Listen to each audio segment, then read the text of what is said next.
جزیرے کے گورنر کے بارے میں اطلاع ملی کہ وہ باریک لباس پہنتے ہیں، دروازے پر دربان بھی مقرر کر رکھا ہے۔ آپ نے انہیں فوراً بلوا لیا، ان کے کپڑے اتروا کر بالوں کا بنا ہوا کرتا پہنا دیا اور بکریوں کا ایک ریوڑ منگوا کر انہیں حکم دیا کہ جنگل میں جاؤ اور ان بکریوں کو چراؤ۔ گورنر کا نام ایاز بن غنم تھا، وہ رسول اللہ صلی اللہ علیہ وسلم کے صحابی تھے، ایک صوبے کے گورنر تھے، اس لیے جب انہوں نے کہا کہ وہ آئندہ ایسا لباس نہیں پہنیں گے تو عمر نے انہیں معاف کر دیا اور عہدے پر واپس بھیج دیا۔ ایاز بن غنم جب تک زندہ رہے موٹا لباس پہنتے رہے، پھر انہوں نے کبھی باریک لباس پہنا نہ دروازے پر دربان رکھا۔ خالد بن ولید رضی اللہ عنہ اسلام کے بہت بڑے جرنیل تھے، انہوں نے 20 لڑائیاں لڑی، بڑی بڑی حکومتوں کے لشکر ان کے مقابلے میں نہ ٹھہر سکے۔ سیدنا عمر کے زمانے میں جب خالد بن ولید فتوحات پر فتوحات حاصل کر رہے تھے تو عین اس حالت میں عمر نے انہیں سپہ سالاری سے معزول کر دیا۔ جب لوگوں نے وجہ پوچھی تو انہوں نے فرمایا، مسلمان یہ خیال کرنے لگے تھے کہ یہ فتوحات خالد بن ولید کی وجہ سے ہو رہی ہیں، جبکہ فتوحات ہمیں اللہ تعالی کی مہربانی سے ہو رہی ہیں۔ آپ کے زمانے میں چونکہ اسلامی حکومت بہت پھیل گئی تھی، لگاتار فتوحات کی وجہ سے مال غنیمت بھی بہت زیادہ آنے لگا تھا، اس لیے آپ نے 15 ہجری میں بیت المال قائم کر دیا۔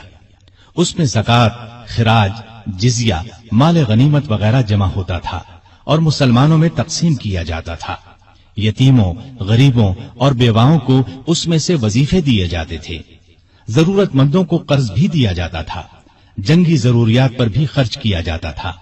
آمدنی اور خرچ کے معاملے میں ہر درجہ احتیاط کرتے تھے۔ سیدنا عثمان نے ایک دن انہیں چلچلاتی دھوپ میں بھاگتے دیکھا، پوچھنے پر انہوں نے بتایا کہ بیت المال کا ایک اونٹ گم ہو گیا ہے، اس کو تلاش کر رہا ہوں۔ بحرین سے ایک مرتبہ مشک آیا، یہ انتہائی قیمتی خوشبو تھی، اس کو مسلمانوں میں تقسیم کرنے کے لیے آدمی کی تلاش ہوئی جو یہ کام اچھی طرح کر سکے۔ سیدنا عمر کی زوجہ محترمہ عاتقہ نے کہا کہ یہ کام میں کر سکتی ہوں۔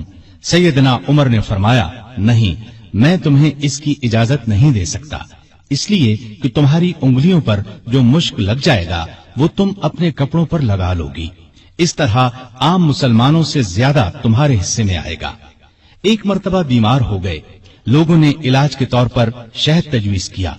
بیت المال میں شہد موجود تھا لیکن آپ نے لینا گوارا نہ کیا۔ آخر لوگوں کو جمع کیا گیا، جب سب نے اجازت دے دی تب شہد دیا۔ آپ نے عدل و انصاف کا بہترین نمونہ دنیا کو دکھایا، اللہ سے ڈرنے والے قاضی مقرر کیے، ان کی تنخواہیں مقرر کی، انہیں حکم دیا کہ تمام فیصلے قرآن اور حدیث کے مطابق کیے جائیں۔ قرآن اور حدیث میں حکم نہ ملے تو جس رائے پر عالموں کا اتفاق ہو اس کے مطابق فیصلہ دیا جائے۔ انہوں نے کوفہ میں شریح کو قاضی مقرر کیا، ان کے فیصلے بہت مشہور ہوئے، امیر المومنین کے خلاف بھی فیصلے دے دیتے تھے۔ سیدنا علی نے بھی انہیں اپنے دور میں قاضی کے عہدے پر قائم رکھا۔ قبیلہ غسان کے بادشاہ جبلہ نے اسلام قبول کر لیا، وہ حج کرنے کے لیے آیا، اس کی چادر پر ایک غریب بدو کا پاؤں آ گیا، اس نے بدو کو زور سے تھپڑ دے مارا، بدو کی ناک کی ہڈی ٹوٹ گئی۔ وہ سیدنا عمر کی خدمت میں حاضر ہو گیا، انصاف کا طلبگار ہوا۔ سیدنا عمر نے جبلہ کو بلا بھیجا، وہ حاضر ہوا تو آپ نے اسے کہا، تم نے اس غریب مسلمان سے زیادتی کی ہے، لہذا بدلہ دو۔ یہ غریب تمہیں اس جگہ تھپڑ مارے گا جس جگہ اس کے منہ پر تھپڑ لگا ہے، ہاں اگر تم اس سے معافی مانگ لو اور یہ معاف کر دے تو اور بات ہے۔ جبلہ نے کہا، مجھے ایک دن کی مہلت دی جائے تاکہ میں غور کر سکوں۔ جبلہ کو ایک دن کی مہلت مل گئی، وہ وہاں سے فرار ہو کر شام چلا گیا اور دوبارہ عیسائی مذہب اختیار کر لیا۔ ایک مرتبہ حج کے موقع پر ایک شخص نے گورنر کی شکایت کی کہ اس نے مجھے بے قصور 100 کوڑے مارے ہیں۔ سیدنا عمر رضی اللہ عنہ نے شکایت درست پائی تو حکم دیا، تم بھی اسے 100 کوڑے مارو۔